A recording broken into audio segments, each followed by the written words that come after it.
Hi, welcome back to Tony's tutorial, and today we have a biomechanics topic which is known as the integrated function of shoulder complex. Sorry, hip complex.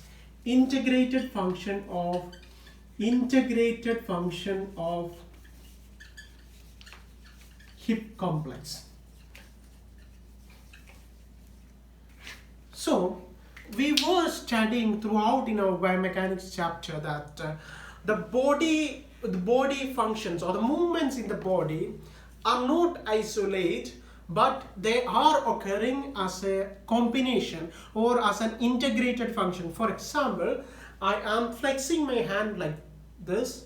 I'm going for 180 degree of flexion, but I'm able to achieve that 180 degree because there is an integration between glenohumeral joint and the scapulothoracic joint.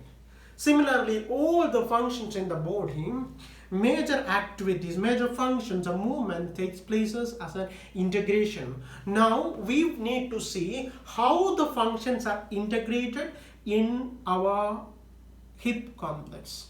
Earlier we had discussed two topics, that is motion of femur on pelvis, that is here pelvis is fixed, and motion of pelvis on femur, here femur is fixed. These are two individualized motions, or these are two movements that are occurring in two isolated regions. But can you imagine in your day-to-day life you can control like let my pelvis move, or no, let my femur move, let my femur take some rest, and let the pelvis take over the activity. You cannot do like that. Most of the body movements, and when we are walking and so on, what is happening, there is an integration of movement. There is a role played by these joints, this both structures, and that is what we saw. All these are interconnected. For example, when you are moving for hip flexion, you can do in the femur, but at the same time your pelvis is contributing by providing the anterior tilt.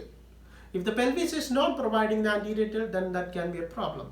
Similarly, in extension, the pelvis is providing the posterior tilt. In abduction, it is providing the lateral tilt. In medial rotation, it is providing forward and anterior, forward and backward rotation, medial rotation, lateral rotation. So there is a connection between both these structures. Now we are going to see how these structures are interconnected and how the function is getting changed or altered as a result of this integration. The action of femur on the pelvis and pelvis on the femur is mainly producing two type of integrated functions in the body. Mainly the action of pelvis on the femur is providing two different type of movements in the body. That movements are known as, that is what we have to study, that are known as, one is an open chain movement. Open chain kinematic movement. You know what is open chain? Open chain means the distal end is free to move. The one of the end is fixed and the other end is free to move, in simple terms. In closed chain means both ends are fixed and the movement cannot take place in ends. Yeah, only in between that interconnecting movements is possible. This is closed chain movements. This open chain movement is known by a unique term, pelvifemoral movement. Pelvifemoral motions. That is what we have to study. So the motion of femur on the pelvis on the femur is producing two type of integrated movement. One is the motion of pelvis, one is the pelvifemoral motion, and other is a closed chain movement. We are going to discuss what are those mechanisms. Let us see that mechanism. That is known as pelvifemoral motion. Pelvifemoral motion. The word itself tells you that there is the motion of pelvis and femur in a rhythm. There is a motion of pelvis and femur in a rhythm. Now imagine you had a rhythmatic movement in your upper limb that was known as scapulohumeral rhythm. What was all about scapulohumeral rhythm? Why did we have scapulohumeral rhythm? Can anyone answer? The only reason and the main reason is to increase the range of motion. That is, the 120 degree of flexion is increased to 180 because of this scapulohumeral rhythm. 120 degree of flexion is increased to 180 because of this scapulohumeral rhythm. Similarly, this phenomenon, the pelvifemoral motion, is occurring in the body for that definite role, and that role is to increase the possible range of motion. To increase the possible range of motion. So the main aim of the motion is increase in range of motion. Why do we need an increase in range of motion? Because if you are remembering the last chapter, last videos, classes, you might remember that hip flexion isolated is 190 degree. So I need to take an object. For example, I need to take that pen from there. If my pelvis, if my femur is only moving, imagine my femur has 90 degree of flexion. If my femur is moving, my pelvis is moving. Without my knee bent, I am unable to take this. I won't be able to take this pen because I will have to move like this. The movement will be only possible in the pelvis and the femur. For example, if the pen is over there, okay, I will have to move like this. See, there I will be blocked, or that will be my limit. But if I have to reach out that, what happens? My lumbar spine will go for flexion. If my lumbar spine goes for flexion, then I can get that thing. That means there is an integrated function between hip flexion, the anterior tilt of pelvis, and lumbar flexion. All these motions, when they occur as a chain, as integrated together, what happened? My range of motion increased. So this is an example of pelvifemoral motion. Reaching out for an object is impossible only with the pelvis flexion or with the hip flexion and anterior tilt. It has to be accompanied by, or when it is accompanied by, lumbar spine flexion and of course thoracic flexion. Lumbar spine flexion, you can reach out to that object. I am not able to reach out because I have slight tightness in my hamstring. Others, they can definitely reach out to that object. Clear? So that is pelvifemoral motion. There is an interconnected link between the pelvis, which provides anterior tilt, posterior tilt, lateral tilt, whatever it is, okay, the hip movement, which is flexion, extension, etc., and lumbar spine movement. This integration between pelvis and hip is known as pelvifemoral motion, and in this particular example, the lumbar spine also takes place, and it helps in the trunk flexion, also helps in achieving. So this integrated function between pelvis movement, that is the anterior tilt of the pelvis, hip flexion and lumbar spine motion, is an example of pelvic femoral motion. And this particular example can be also acknowledged or addressed as lumbo-pelvic rhythm. The relationship between lumbar region and pelvic, lumbo-pelvic motion. And scapulohumeral rhythm, since it denotes a rhythm, here too we have the rhythm, that is there is a definite range in which the pelvis act, the hip motion act, the lumbar spine act. Therefore this can be also known as pelvifemoral rhythm. So pelvifemoral motion can be also known as pelvifemoral rhythm, and thus we have here lumbo-pelvic rhythm also. Lumbo-pelvic rhythm. You will study in detail about lumbo-pelvic rhythm, where you will study exactly how much flexion is happening in the lumbar region, that in the thoracic region, or sorry, in the vertebral chapter. Here we will focus on pelvifemoral motion, and we need not focus on the degree of the lumbar flexion. We have to focus on the flexion that is happening in the hip joint and the anterior tilt of the pelvis. Clear? So this is an example of pelvifemoral motion. And imagine this example, is it a closed chain or an open chain? This example is a open chain because the distal end is free to move.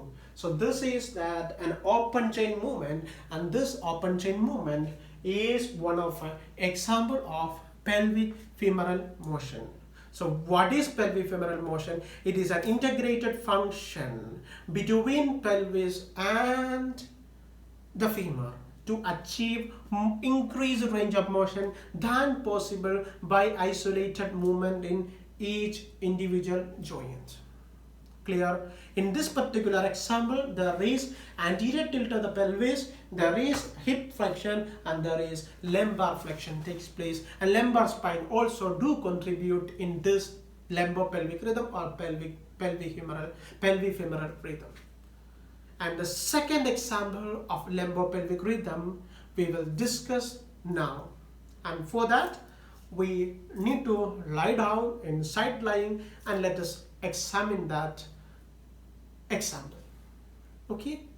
And before that, I would like to tell you that please practice this with me. When I'm doing this isolated movement, when I'm doing this reach out, please practice it with me so that you won't forget it at any cost. Let us move on. I told you this is our second example where we are assuming the position of lying down, side lying, and let us see how pelvic femoral motions are going to take place in our body. So this position is lying down. Okay, so let us lie down like this. And now you have studied that the head abduction possible is a 45 degree. The maximum abduction you studied it is 45 degree. Now if I am lying down like this and doing the hip abduction, the possible abduction is 45 degree. Only in the hip the motion is taking place. The femur is going for abduction and pelvis is tilting. Okay, that is the only motion taking place. Now what happens if my lumbar spine is going to help? If there is lumbar spine going to help, see the abduction can increase. It can reach a maximum up to 90 degrees. So lumbar flexion, side flexion can take place. See? So this is 45 degree, the maximum that is possible. But if the lumbar spine is going to contribute and the pelvis is going to contribute, that increases to 90 degree, greater than 90, up to 90 degree. So that is another example where isolated function in joint can produce only limited range of motion. But if the joints are working together, that is the pelvis, the femur and the lumbar spine is going to work together, that is going to produce a greater range of motion. This is also an open chain movement. This is also an open chain movement. Let us do it again. Please assume this position. I'll give time. Please assume this position. Let us do it. First, if you want, you can place your hand for a support like this and go for hip abduction. The maximum is 45 degree. Nobody can achieve more than that. If you want to achieve more than that, your lumbar spine should go for flexion. If your lumbar spine is going for flexion, you can achieve it more and more up to 90 degree. I am not that physically fit, maybe that's why I have a restriction, but many of you can try it up to 90 degree. Okay, that is possible because of here the lumbar spine is going for its flexion, the lumbar flexion, the pelvic activity as well as the pelvic activity as well as the hip movement. Three of it is going to help you achieve greater range of motion. So let us wind up the pelvic femoral rhythm, that is the integrated function between pelvis and the femur to achieve greater range of motion. This is an open chain movement, two type of movement. Example one is reaching out an activity, and the second one side lying on the one side. Okay, the same thing happens in the opposite side. So after this video, just practice with your opposite side also. Now let us move on to the next. That is it about the pelvic femoral motion. Now the second type of motion that occur in the integrated function is a closed chain motion. Is a closed chain movement, right? Is a closed chain movement. And I want to ask you, what is mean by closed chain? That both the ends are fixed. For example, I'm holding it like this over here. If my hand is attached to here and I'm standing, I can tell this as a closed chain kinematic movement. So what happens in body, how we can achieve closed chain movement? Before that, let us think. We have a particular function in human body and one particular aim of all our movements. For example, when I'm standing, my hamstring is working, my quads is working, my calf muscles are working, that is gastrocnemius soleus working, my trunk extensors, lumbar extensors are working, my neck extensors are also working. All this is working to maintain one particular role, that is to maintain your head over your neck. To maintain your head straight like this, that is the particular role of our body muscles, and that is the particular aim of most of our body movements.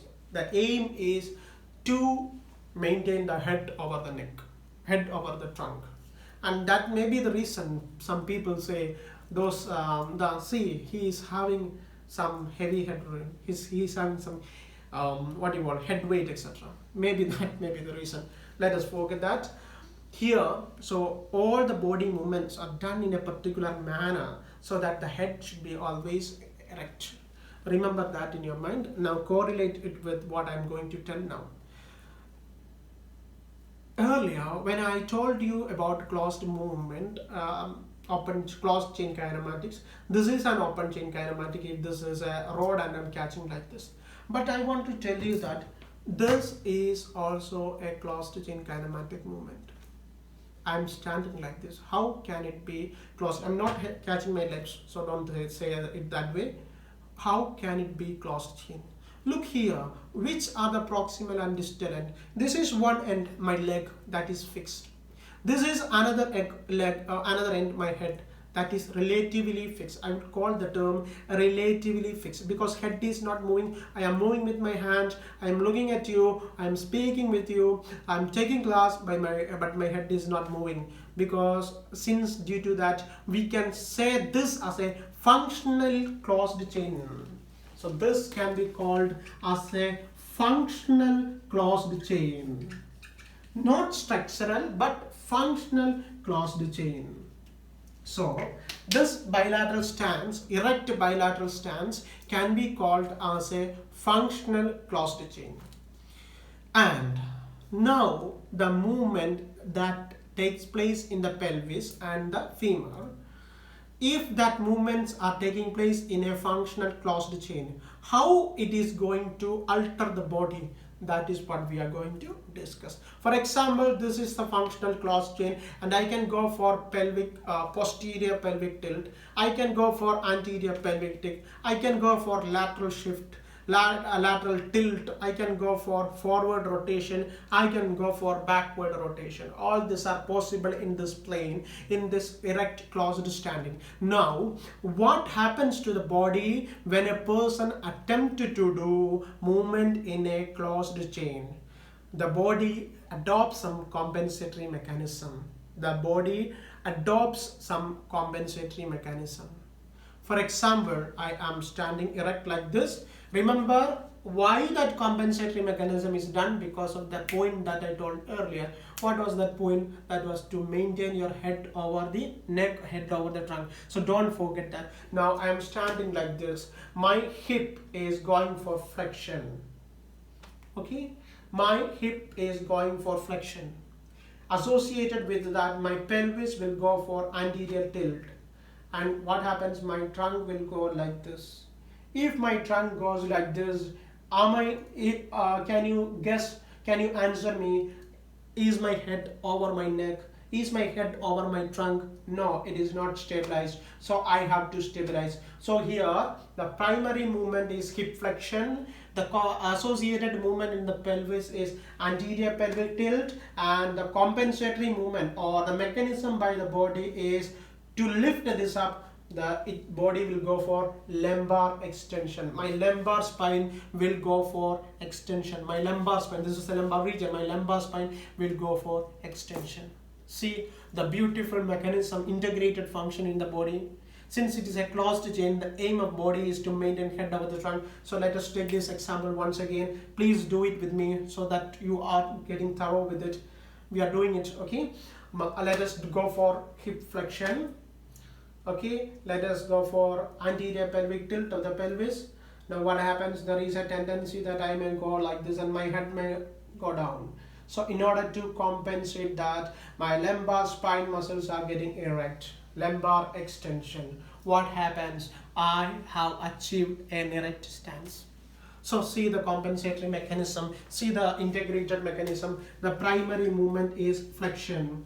The associated movement is anterior pelvic tilt, and the compensatory movement is lumbar extension. Finally, head is maintained. We achieved our target. For example, this is our target. Our target is to maintain head over the trunk. You might have a target for that is you have to get good marks for the coming exam. So you'll do anything for that. Similarly, body will do anything, any sort of defense mechanism, any sort of compensatory mechanism to achieve it. So this is the first example of hip flexion. Now let us move to the second example, that is hip extension. I am going for hip extension. Okay, can you tell what are the movements that is going to happen? I'm going for hip extension. My pelvis is going for posterior pelvic tilt, and I may fall back like this, but I am not falling because my lumbar muscles will go for flexion. Lumbar flexion will take place, so it will lift myself and maintain my head over the trunk. Yes, head is over the trunk. That is the second example. Let us do it once again. We are going for the hip extension, the posterior pelvic tilt, and lumbar spine may go like this, but our lumbar flexors will act, our core muscles will act, so that lumbar flexion takes place and we maintain our head over the neck. Good. That is the second example. Okay. And now let us see the third example, where we are going for lateral tilt. What happens in lateral tilt of the pelvis? For example, now I am going for left side lateral tilt. Okay, left side lateral tilt in bilateral stance. How can we achieve it? Remember the last class. Go for hip flexion, go for slight knee flexion. Okay, now the whole weight of the body is transmitted to this side, and here the pelvis is going for lateral tilt. Take back normal. Place your hands in the ASIS or the iliac rest. Now take your feet apart, move your feet apart, and go for slight flexion and knee flexion. What happens? Okay, weight is transmitted in this. See, this hand has gone down. That means there is a pelvic tilt. And pelvic tilt can be pelvic hike or pelvic drop. Either up hike or down hike. That is, it can go up or it can go down. Here, the only possible thing is pelvic drop. My left pelvis is dropping. Can you just have a look at my right leg? What is happening to my right leg? My right leg is going for adduction. See, it is going for adduction. There is an adduction moment. The body is going for adduction. So the natural tendency of the body, here we have a curve. The body may fall like this. See, the body may fall like this. Am I balanced? Is my head over the trunk? No. The defense mechanism that will happen is the right flexion. A right side flexion happens. Right lumbar flexion happens, so that the body is again over the trunk. Even though now I am maintaining the pelvic drop, even though my leg is adducted, because of this right lumbar flexion, right flexion, my body is erect. Do I need to discuss this again? Let us do it again. So we are assuming our position of left pelvic drop. The left side pelvis is dropped. So naturally the angle between this head of the femur and the acetabulum decreases, and this goes for adduction. Or need not worry about the angle. This goes for adduction. That's it. This goes for adduction. And now the body has a tendency to fall like this. The tendency will be overcome by the right side lumbar flexion. Clear? That is done. And now take the example. If the pelvis is going for hike, left pelvis is going for hike, that means pelvic should go for hike like this. Okay, pelvis is going for hike, and what happens? My right leg, what is happening here? Just look my right leg here. When pelvis is dropped, my right leg is adducted. For your visualization, I am exaggerating it. Okay, my right leg is adducted like this. This is the adduction. Now there won't be adduction this much. Okay, but I am exaggerating for you to visualize it more easily. Okay, I am exaggerating it. Let us do it. Please do it with me. And this is what happening. Now you are going for pelvic drop this side. We want pelvic hike here. We are going for pelvic hike here, or lateral shift of the pelvis. With that, hike happens. What happens to my right leg? Look at my right leg, the angulation changes, it goes for abduction. Right leg goes for abduction. So lateral pelvic hike in the left side. Left lateral pelvic hike is the primary movement. Secondary movement is right side abduction. So the body has a tendency to fall like this. What will our body do? It will go for left lateral flexion. See, that is the defense mechanism. That is the compensatory mechanism by the body to maintain the head over the trunk. Do I need to explain it one more? Let us just look what are the movements. So if the primary movement, left pelvic drop, okay, left pelvic drop, the associated movement is hip abduction, right hip adduction. The compensatory mechanism is right lumbar flexion. Okay, this is like this, it goes for right lumbar flexion. The same opposite example, primary movement is left lateral tilt, that is up hike. The secondary motion is right side pelvis goes for hip goes for abduction. The movement would be left lateral flexion to correct that. So the movements, first one in anterior and posterior pelvic tilt, what is happening? There is lumbar extension and lumbar flexion. Here there is lateral flexion to the corresponding side. Now there is a third movement, that is forward and anterior posterior rotation, or anterior and posterior rotation, forward and backward rotation. Now imagine in this bilateral stance, okay, bilateral stance, what is happening? I am going for my right leg is going for forward rotation, okay, my right pelvis and limb is going for forward rotation. What happens to my left leg? My left leg will be in medial rotation. You can practice it, you can feel it, okay. Now I am standing, it's like this. If I am rotating from here, what happens? This pelvis, the left pelvis will go for medial rotation and right will be in right, forget about right, left will be in medial rotation, okay. So the primary movement is right hip flexion, forward flexion, right hip forward flexion, okay. Now the secondary movement is medial rotation at the left hip, okay. Now to compensate that, what is happening? Through this right rotation, through this anterior rotation, my body will also come forward. If my body comes forward, I may fall down, I may not get balance, head won't be over the trunk. So body will go for, trunk will go for backward rotation, trunk will go for backward rotation. So when the limb goes for forward rotation, trunk goes for backward rotation. This is not backward extension.